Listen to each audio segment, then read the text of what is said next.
The Lifetime of Piao. Synopsis. By Jeannie Loves. Synopsis. On the planet Nevera, in a world shaped by centuries of technological advancement and conflict, one family has remained unshaken. The Piao family stands at the center of it all, guarding a legacy passed down through generations.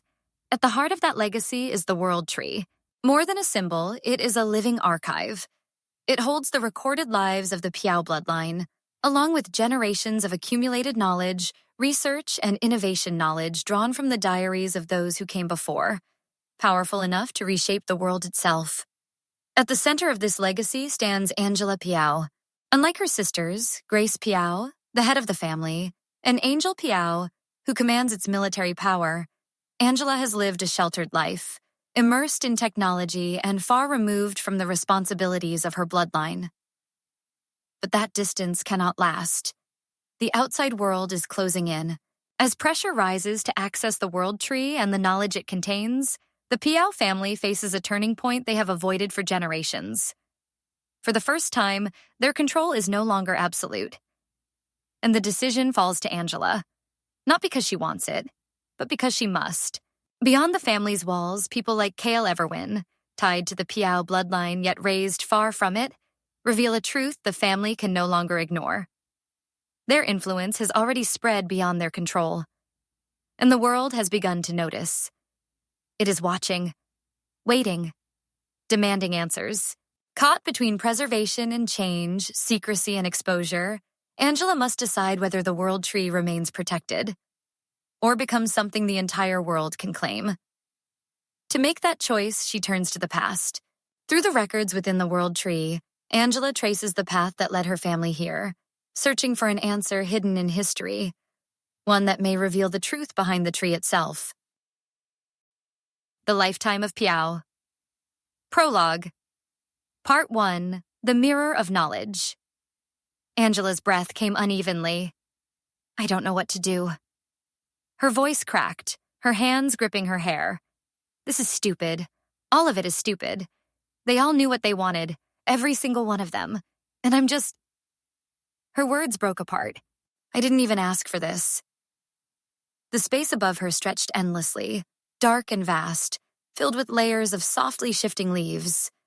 They glowed faintly, unevenly, like something alive breathing in the dark. But it didn't comfort her. I can't do this. Her fingers tightened. This isn't. Her breath hitched. I can't. The air changed. Not visibly, not audibly, but something shifted. A presence. The Tree of Knowledge, silent as always, responded. Not with words, not with sound, but with form. The space in front of her distorted. At first, a faint outline, like light bending where it shouldn't. Then it thickened, condensed. A figure, her figure. Angela froze. It stood before her, identical in shape, identical in presence, but wrong. Not transparent, not solid. Something in between. It moved, slowly, deliberately, toward her. Angela's throat tightened. What the hell is that? The figure stopped. It tilted its head. Exactly the way she would. Mother? Angela's eyes widened. What? It reached out. Angela tried to move. She couldn't. The moment its hand touched her shoulder, a sharp, cold ripple shot through her spine. Not ice, not air. Wrong. Her aura recognized it. The exact same signature. Her own, mirrored, displaced. Her body locked. Not in pain, but in confusion. Angela gasped, stumbling back. What is this? The figure watched. Calm, unmoving. Do you really want to see them? Angela's breathing hitched. See who? The ones you've been searching for. Her eyes darted to the wall of holographic displays she'd activated earlier. A supercomputer tower hummed softly, blue light glimmering along its edges. Its screen displayed Nina Piao, Max Piao, Abby Piao, and the other key names she had marked, each with sticky notes, handwritten connections, and small photographs. Lines linked thoughts and events across centuries, forming a web of bloodline influence and choices. Angela had spent hours, days, compiling it, adding notes, cross-referencing diaries, piecing together every crucial decision. Her fingers hovered over the console, the keys illuminated beneath her palms. She had mapped the past, recorded patterns, and tried to predict the future. Ask them? Angela murmured, almost to herself. Ask them what? What you should do. Silence, pressure, doubt. Her thoughts raced. That's not possible, she muttered. The figure tilted its head. I can make it possible. Angela's eyes darted back to the screen. Every name, every connection, every note she had painstakingly placed lined up to form a map of decisions. All of them? She whispered. If you wish. Her hesitation cracked. I want to see them. All of them. I want to know what they would do if they were me. The figure was still. That can be done. It stepped closer. But there is something I require. The Lifetime of Piao, Prologue Part 2, Journey to the Unfinished Past. Angela's chest tightened. The cold from before lingered faintly in her shoulder. I am the keeper of knowledge, it said. But there are gaps, fractures, points I cannot complete. I cannot connect what I do not fully understand. Angela swallowed. And you will go with me to the unfinished past. Her heart skipped. You will see what is missing. Another step forward. And in return, a tilt of the head. You may ask them anything. The leaves above shifted, their faint glow deepening as if the entire space were listening. Angela's gaze flicked back to her holograms. The figure stood silently, waiting. Her notes, her lines, her scattered thoughts. Everything pointed to one thing. She was ready. Fine. Her voice steadied. Take me. The Lifetime of Piao. Chapter 1. The Hidden Pit. The Piao family had existed for centuries long enough for history to forget where it began. Are you sure? This is safe? The whisper barely carried through the dim hallway. Angela's voice wavered as her gaze flicked along the walls' cold stone fitted too precisely to be natural, their surfaces smooth but worn in places by time or use. Faint seams traced through the structure, almost invisible unless you were looking for them. Is this even up to code? It's fine. Angel didn't even glance back. Her fingers skimmed along the wall with practiced familiarity, pausing at a point that looked no different from the rest. Click. A section of stone shifted inward with a low, grinding rumble, dust loosening from the edges as it revealed a dark opening. Angela hesitated, then stepped closer despite herself. She leaned forward, peering into the void. Darkness swallowed everything. It's so deep. A current of cold air drifted upward from the opening, brushing against her skin, slipping beneath her clothes. It smelled faintly metallic, clean, but old. Her foot hovered at the edge, her body refusing to commit. That's because this pit wasn't built for us. Angel's hand closed around hers, firm and steady. Intruders dropped straight to their deaths. Angel's grip tightened instantly.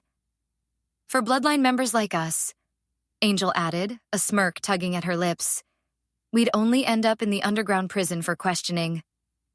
That's not comforting. Before Angela could pull away, Angel stepped forward and dragged her with her. Wah! The scream tore out of Angela's throat as the world dropped away beneath her. Air rushed past her ears, sharp and roaring, her stomach lurching as darkness swallowed her whole. And then, silence. The Lifetime of Piao. Chapter 2. The Tree Awaits. Her feet hit solid ground. Angela froze, her breath catching mid-panic. No chains, no restraints, no impact. Just stillness. Slowly, she opened her eyes. What? They weren't in a cell. They weren't even in a room. They stood within a vast cavern, its ceiling lost to darkness far above. The air here was different, cool, but not biting, heavy with something she couldn't quite name. And in front of them, something colossal. The Tree of Knowledge. The words left her in a breath. It rose from the depths of the cavern, its trunk massive beyond comprehension, stretching upward until it disappeared into shadow. Its roots spread outward like veins beneath their feet, twisting and layering over one another, as if the earth itself had tried and failed to contain it. It didn't feel like a tree. It felt alive, watching her, waiting for her, as if it had been waiting all this time. Something in her chest tightened. A quiet pull, subtle but undeniable, urging her forward. Closer, closer still. Not forceful. Not overwhelming. Inviting. Calling, I guess. Her fingers twitched faintly at her side. I guess this is what they meant. Her gaze lingered on the trunk, unmoving. When they said the tree calls to you, that it urges you closer, that it makes you want to reach out, to embrace it, a step. Angela stopped. Her breath hitched, the thought snapping cleanly in half as something colder slipped in beneath the pull. Because everyone knew what happened to those who gave in. Those who touched the tree did not walk away. Knowledge did not come gently. It flooded. The Lifetime of Piao. Chapter 3. The Call of the Tree. A violent surge, generations of information forced into a single, fragile mind. More than anyone could withstand. Some lost themselves instantly, their thoughts collapsing under the weight of it. Others, her stomach turned. Others weren't so fortunate. Bodies failing before the mind could even break. Veins straining, rupturing under invisible pressure. Hands tearing apart at the point of contact. Minds unraveling so violently it dragged the body with it. Death did not come quietly. It came aware. It came screaming. Angela's fingers curled tightly into her palm. She didn't move. Couldn't. The pull remained, but now it sat beside something else. Fear. Slowly, she exhaled, forcing herself to stay where she stood. Within the tree's vast structure, faint glimmers of light pulsed softly like fragments of memory embedded deep within its fibers, flickering in and out of existence. Generations. From 2125 to 3500. Every record, every diary, every piece of preserved knowledge belonging to the Piao bloodline existed here. Not stored. Not archived. Grown. For generations, it had been their power, their secret, their shield. Its existence alone was enough to reshape the world, which was exactly why the world was never meant to know. Even speaking of it beyond these walls carried consequences. Those who searched too deeply didn't simply disappear. Their lives unraveled. Angela shivered. We shouldn't be here. But Angel had already moved on. She approached a smooth section of stone embedded near the base of the cavern wall, so seamlessly integrated it might have gone unnoticed. Her fingers tapped against it in a precise sequence. A soft hum answered. Above them, a hollow screen shimmered into existence, light cascading downward in translucent waves before stabilizing. Beneath it, the ground shifted. 2 cushioned chairs rose silently from hidden compartments, their surfaces pristine against the rough stone surroundings. Angela stared. You're setting up a movie? Angel dropped into one of the chairs without hesitation, a smug grin already in place as she pulled out a bag of snacks from seemingly nowhere. Sit, she said casually. You'll thank me. Angela let out a small groan, rolling her eyes, but she didn't leave. She couldn't. Something about this place, about the tree, pulled at her. A quiet, insistent curiosity threading through her unease. With a reluctant sigh, she sat. The hollow screen flickered. Light washed over their faces, cutting through the cavern's dimness as the display stabilized. Year 2125. A story began to unfold. One that would change how Angela saw her family forever. The hollow screen flickered, its glow sharpening as the first line appeared. My name is Nina Everworth. Angela shot upright, the bag crinkling in her grip as a portion of the snacks spilled from it, scattering across the ground. What? That's not even a Piao name. She pointed at the screen. Her eyes never left it. Beneath them, the roots shifted slow, subtle. They curled inward, gathering what had fallen, drawing it quietly into the living floor. Angel flinched at the sudden volume, rubbing her ear as her gaze dipped for a fraction of a second. Then she moved. You'll see. Sit down. Her tone was easy, almost normal. In one smooth motion, she slipped the nearly empty bag from Angela's hand, replacing it with a fresh one before the other could react. The discarded bag disappeared into her grip just as quickly, set aside without ceremony. Angela dropped back into her seat, settling in as she opened the new bag, her focus still locked on the hollow screen. The root stilled. Nothing remained. On the screen, the text shifted. Everworth was the name of my ex-husband. That cheating scum. Angela leaned in immediately, all prior outrage forgotten. Oh. Angel sighed. Fine. Back then, with war looming, men who didn't want to fight could pay the government to avoid service. Nina's husband couldn't afford it. Faint imagery flickered behind the text, blurred, indistinct. He found a rich woman to cover the cost, Angel continued, and left Nina and their son for her. She even went to her in-laws for help, but they refused. Angela's brows knit together. Double betrayal. A brief silence settled between the two sisters. After that, Nina took her mother's family name Piao and gave it to her son. Angela's lips parted slightly. She sounds strong. One of my favorites, Angel said. The screen shifted again. Due to certain incidents, my son and I now bear the name Piao.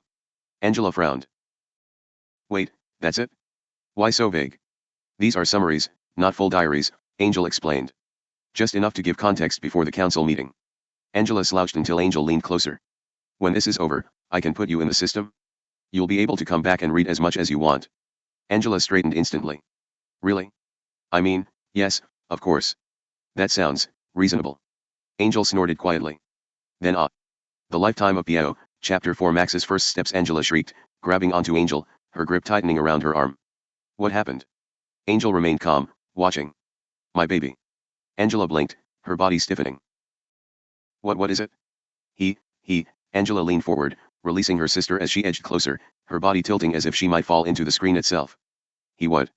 He took his first steps. My little Max Y called me mommy. Angela froze. Oh. On screen, Nina rushed forward, lifting the child into her arms, covering him in frantic kisses. Angela's body slackened. Her hands dropped to her sides as she sank back into her seat. Her head tilted upward, eyes drifting past the screen. Above her, the space stretched endlessly into darkness. No ceiling, no visible end, only depth. Within that depth, the trees' leaves spread in vast, layered clusters, overlapping and shifting softly. They filled the void like something alive. Their faint glow wove through the darkness in uneven patterns, dense in some places, thinner in others. Angela stared into it, unmoving. She said nothing. The silence lingered. Angel nudged her. What's wrong? She reminded me of mother, Angela admitted. Cold, sharp, untouchable until it comes to family. Then everything melts. Angel gave a small nod. I thought the same. The screen dimmed. A new header appeared. The Lifetime of Piao, Chapter 5 Max and the War Year 2165. My name is Max Piao, and it seems the thing my mother feared has come to pass. I need to go to war, or else my entire family will be killed. What? Why? That's not fair. Angela shouted, pointing at the screen in frustration. Her elder sister, Angel, watched silently, her eyes scanning the screen before speaking. When the war started, aside from those already enlisted, no one really wanted to fight for the country. While Max was growing up, Nina kept track of everything happening in the outside world. She paused briefly, then continued. She was also known as the anonymous reporter, as she had access to a vast amount of information, and that knowledge gave her a steady stream of income on top of the wealth she already had. So, that's why we have so much land, Angela said thoughtfully. Exactly, Angel replied. She used that knowledge to buy prime plots not just around their home, but across different regions. Most of it came at a discount because of the instability caused by the war. She's so smart, Angela said, admiration brightening her eyes. Angel turned her attention back to the screen. As time passed, the mandatory age for military service changed from 30 to 50 to 18 to 65. The country needed more manpower, so they expanded the draft. The screen shifted again. The Lifetime of Piao, Chapter 6 The weight of the diary. Since this place has been discovered, there's nothing more to be done. I brought my children to where their grandmother's diary was buried. I told them this is where all the diaries rest. Knowing there was a chance I might die, I showed them the container, a granite sarcophagus. Inside it was another layer, made of borosilicate. After opening each layer, a single diary labeled Nina Piao could be found in the far corner.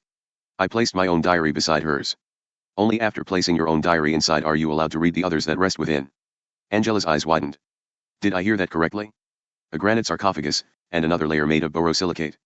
Yes, you did, Angel said calmly. But don't worry, we've already retrieved it. If you're interested, I can show you where it is when we have time. She added. Year 2789 Abby Piao. My family is strange. Even when we barely have food on the table, they insisted on buying bundles of paper, and bundles of books that had nothing written in them. I never understood why, until that time of year happened. In this family, when someone is gravely ill, the entire Piao bloodline is informed. The barren area around our house fills with people, at least that's what my elder siblings told me. I was just a baby when the last one happened. Since that Piao was influential, some even tried to steal their diary. But they couldn't read it until the next Piao gathering, and the hype gradually died down, until the next gathering was announced. On the day it happened, I had briefly peeked outside before heading to the gathering. Around 4,000 outsiders had come. That's the maximum my mom said they could allow.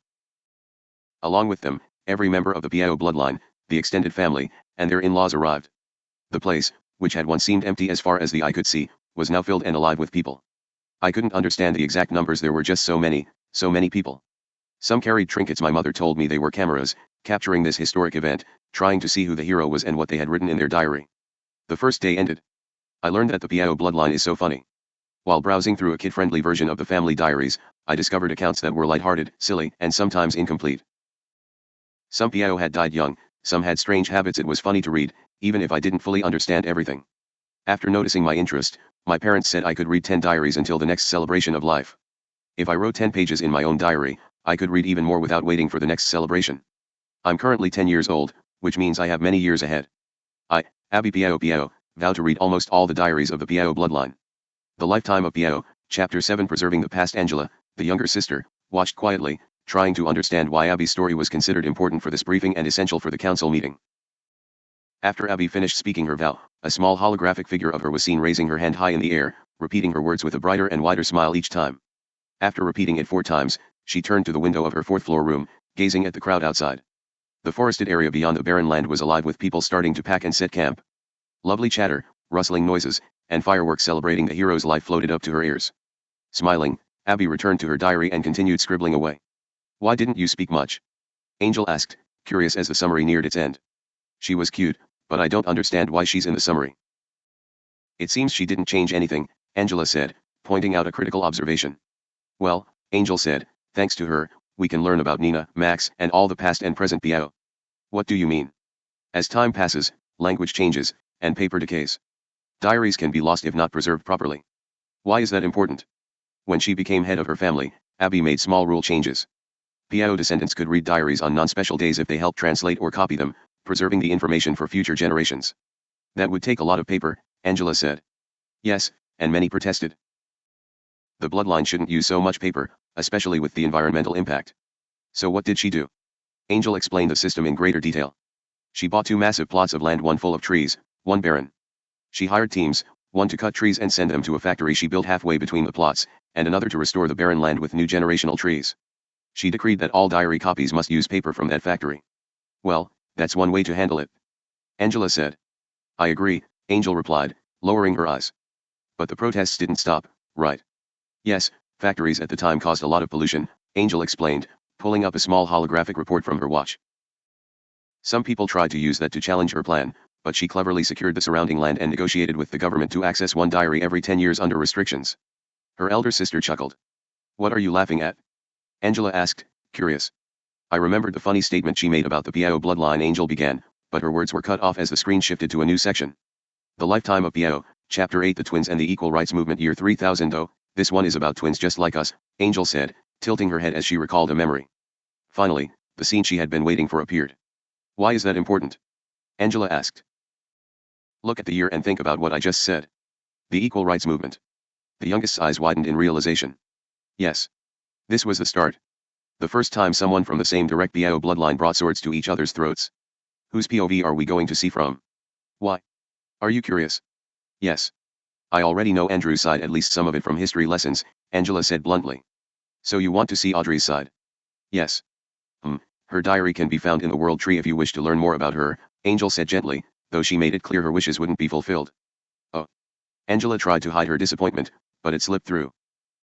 Angel ruffled her sister's hair before fixing it in place. "This is from neither side, just general information about how the situation started." "Why is that?" "Because of the meeting that's coming up." "You mean the discussion about reducing protections for males, since the population has stabilized?"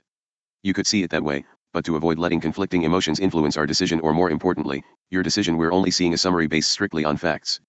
"Understood," Angela said, comprehending why Angel had chosen this record.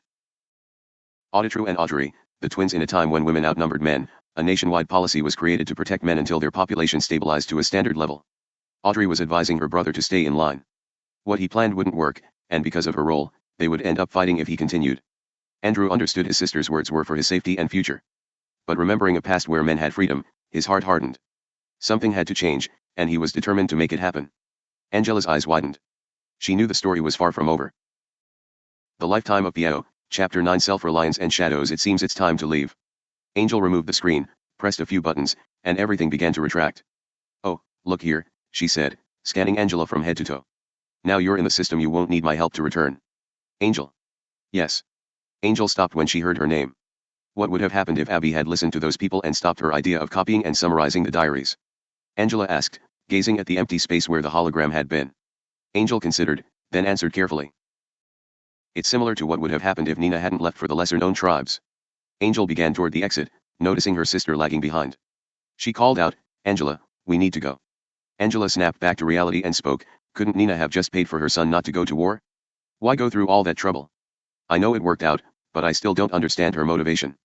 She didn't leave because of the war, Angel explained, pulling up a holographic map from her watch to give Angela a visual of the resources. The country had ample resources, just like we do now, she continued, letting Angela glance at the projection to understand the scale. But because of the people's demands, it was very difficult to transfer energy and resources without depending on others, Angel added, her eyes tracing the holographic map. It put them in a tough situation, she added, emphasizing her point. As Angel led her sister down the hallway, their movements were observed by the firstborn daughter, Grace Piao, through a hologram screen. Heh.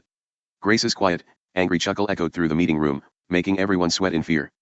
The assistant who had witnessed the exchange glanced up, realizing that Deputy Head Angel Piao was in deep trouble yet again, but at least it meant an easy month ahead for her. Grace's quiet, angry chuckle lingered longer than anyone dared, a storm no one knew how to stop, yet,